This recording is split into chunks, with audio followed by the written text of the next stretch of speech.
안녕하세요. 치유미 가정의학과의원 박재선 원장입니다. 저희 치유미 가정의학과의원은 여러 가지 기능의학 검사를 하고 있는 병원인데요. 건강에 좀 관심이 있으신 분들이라면 한 번쯤은 기능의학 검사라는 거에서 들어보셨을 겁니다. 오늘은 이러한 기능의학 검사가 무엇이며 어떠한 종류의 기능의학 검사들이 있는지, 어떤 종류의 기능의학 검사를 받는 게 좋을지에 대해서 설명을 해드려 보도록 하겠습니다.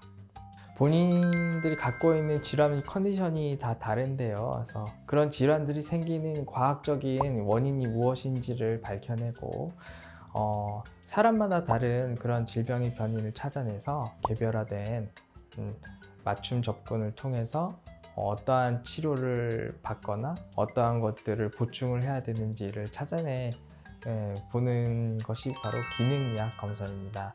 예를 들면 우리가 고혈압 약을 먹어도 혈압약을 먹는 걸로만 그치는 경우가 사실은 많고, 혈압이 악화되면 한 종류, 두 종류, 세 종류 이렇게 종류만 늘어나는 경우가 많은데, 그거 말고 내가 왜 고혈압이 올 수밖에 없는 그런 상황인지를, 위험인자들을 좀 더 체계적으로 파악하고 어떠한 것들이 이제 문제였구나를 알아내서 노력을 할 수 있는 게 기능의학 검사라고 볼 수 있겠습니다.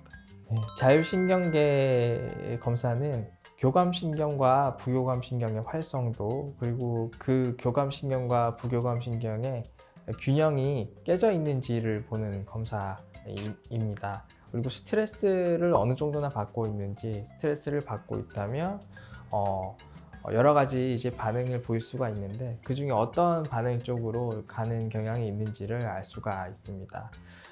좀 더 자세하게 이해하시려면 자율신경계가 어떤 건지를 잘 알아야 되는데요.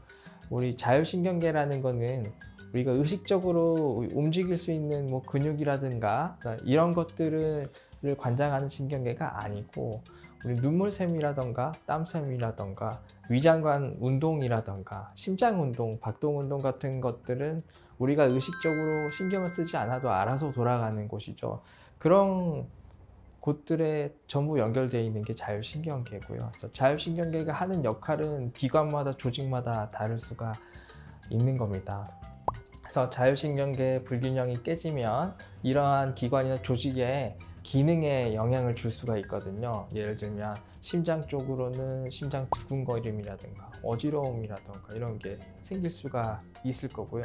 위장관 쪽으로는 변비나 설사를 만들 수도 있고 울렁거림 같은 것도 생길 수가 있는 겁니다. 그래서 이런 자율신경계 검사를 통해서 내가 왜 이런 증상을 가지고 있는지를 이제 원인에 대한 거를 이제 볼 수가 있을 겁니다. 자율신경계 검사 방법은 집게가 3개가 있는데, 왼팔, 오른팔, 그리고 오른쪽 다리에, 발목에 이제 집게를 꽂아 주시고, 그 집게가 연결되어 있는 기계가 심박동체, 심박 변이도라는 것을 측정을 하게 되거든요. 앉아서 5분간 안정하고 있으시면 검사가 끝납니다.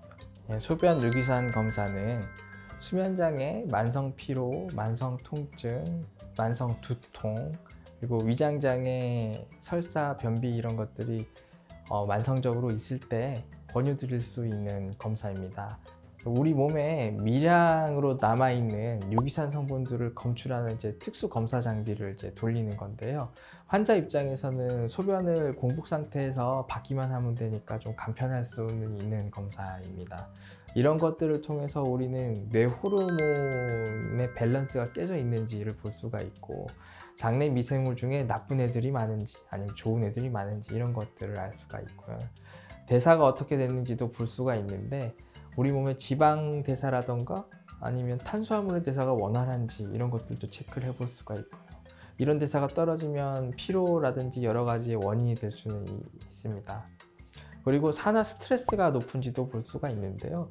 우리 산화 스트레스를 볼 수 있는 지표가 여러 가지가 있는데, 그 여러 가지 중에 어떤 산화 스트레스가 올라가는지, 산화 스트레스가 높다는 것은 우리 몸에 염증이 있다는 얘기이기도 하거든요. 그래서 이런 것들이 있는지를 찾아내서 그런 것들을 이제 교정하려는 치료를, 계획을 세우는데 굉장히 도움이 많이 되는 검사라고 할 수 있습니다. 지연성 알러지 검사는 만성적으로 알러지가 있는 분들에게 권유드릴 수 있는 검사인데요.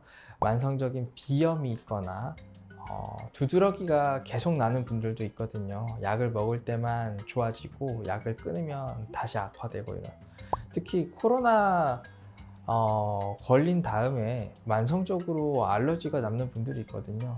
그래서 이런 분들한테 추천드릴 수 있는 검사가 지연성 알러지 검사입니다.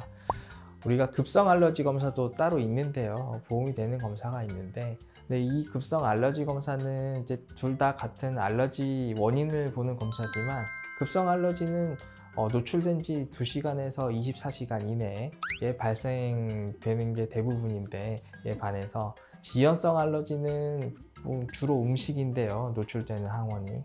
음식에 노출이 됐을 때 3에서 7일 정도 있다가 나오기 때문에 우리가 인과관계를 본인이 이제 환자 본인이 알기가 쉽지가 않은 이제 상황입니다. 그래서 지연성 알러지를 하게 되면 우리가 식단 계획을 짜볼 수가 있는데 자기한테 맞지 않는 음식들이 있거든요. 그래서 지연성 알러지가 있다고 알려진 음식들을 예를 들면 어떤 거는 6개월, 어떤 거는 3개월 동안 먹지 않게 하고, 그랬을 때 알러지 증상이 좋아지시는 것을 경험해 볼 수가 있습니다.